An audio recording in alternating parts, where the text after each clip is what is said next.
लाखों में एक।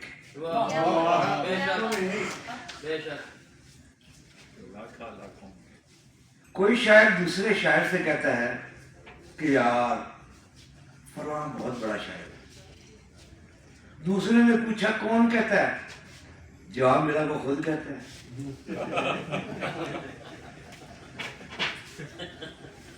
हमारे यहाँ बेशतर शुआरा में ऐसा रवैया पाया जाता है।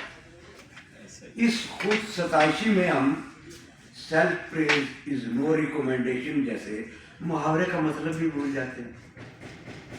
मगर मैं पूरी जिम्मेदारी के साथ कह सकता हूँ कि ऐसी फिजाओं में हमने सज्जाद लाखा जैसे शख्स के इज्ज, इनकसार और दरवेशी के कदम कभी डगमगाते नहीं देखे। पाँव में कोई जंजीर नहीं, पैरे पे कोई मामूर नहीं, हम और तरह के कैदी हैं, ये जीस्त हमारा जिंदा है। जीस्त को जिंदा कहना और रोशनी को फरेब कहना एक ही बात है। ये रोशनी फरेब है, सज्जाद लाखा का नज़्मिया मजमुआ है। हालांकि इनके महवला बाला शेर से इस बात का भी बखूबी अंदाजा लगाया जा सकता है कि इनकी गजल में भी इनकी नज्म की तरह कमाल है। सज्जाद लाखा के ज़ेरे नज़र नज़्मिया मजमुआ का नाम ये रोशनी फरेब है। लोगों को शायद थोड़ा अजीब भी लगे, मगर मैं ये समझता हूँ कि ये एक कायनाती हकीकत है। मुझ पर भी शायद ये हकीकत आश्कारा ना होती अगर मैं टीवी पर एक मौलाना साहब की तकरीर पर चौंक कर जाग न जाता। मौलाना साहब कुरान पाक की किसी आयत का हवाला देकर फरमा रहे थे, जिसका मफ़हूम कुछ यूँ है कि अल्लाह ताला फरमाते हैं कि इस कायनात का असली रूप अंधेरा है, हमने इस पर रोशनी की आज़ी चादर चढ़ा रखी है, और जब हम इसे खींच लेंगे तो ये अपनी असली सूरत यानी अंधेरे की शक्ल में नमूदार हो जाएगी।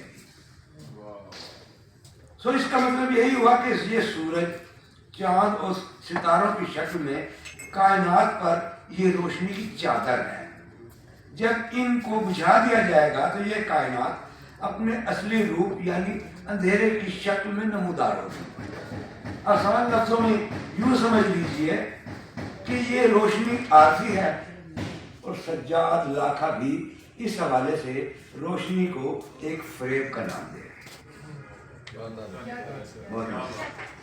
इनकी शायरी के हवाले से मैं कहना चाहूँगा कि इनकी नज़्म से वाबस्तगी इनकी गज़ल के अशआर को नारा या महज बयानिया नहीं बनने देती, और गज़ल की जुड़त इनकी नज़्म में नगमगी और शेरियत में कमी नहीं आने देती।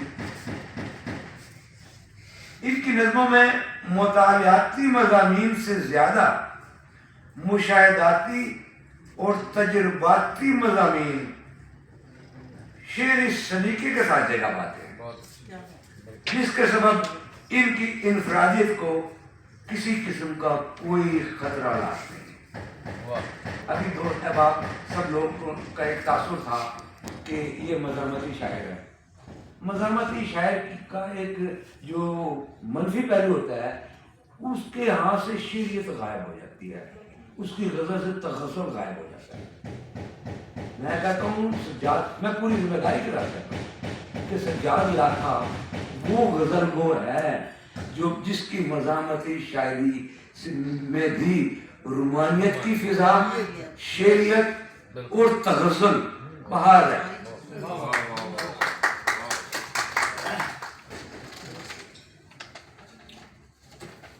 इनकी बाज नज़में तो ऐसी भी हैं जो तगस्सुल आशना मज़ामती रंगों में ढली हुई महसूस होती हैं। मिसाल के तौर पर इनकी एक नज़्म बेच दो ही देख लीजिए, बिल्कुल गज़ल का अंदाज इनका।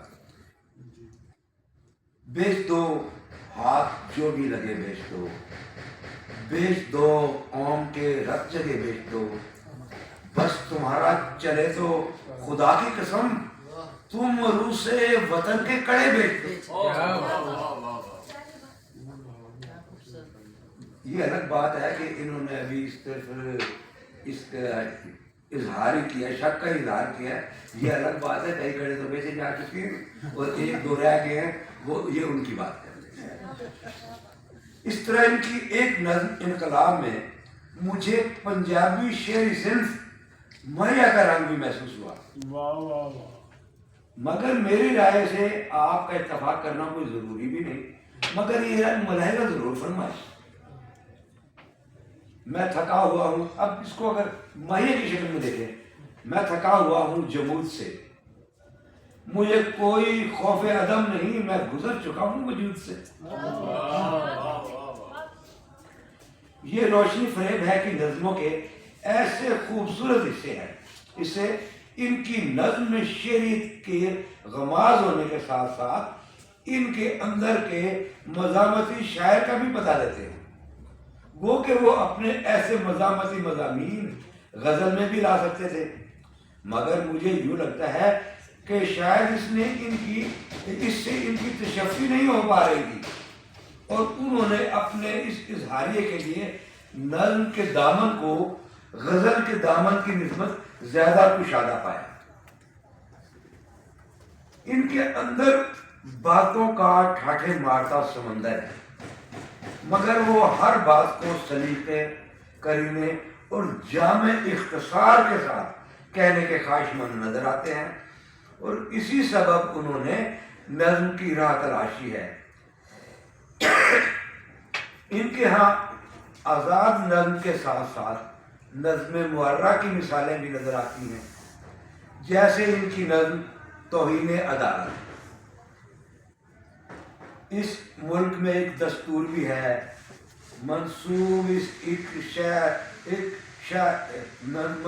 سے ایک شاعرہ بھی، اس شاعرہ پر میزان بھی ہے، اندیکھے خوف کا پہرا بھی۔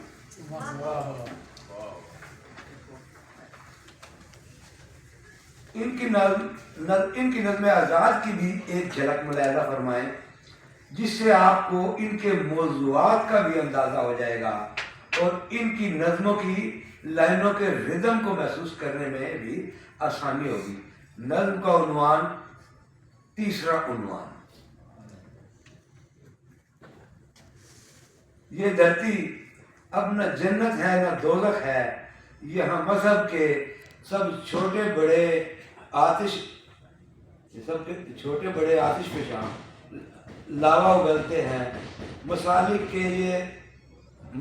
کو کا یہ زہریلا دھواں، میں اس کو اس دم میں اس بیر سے نکل گیا، شاید میں دوبارہ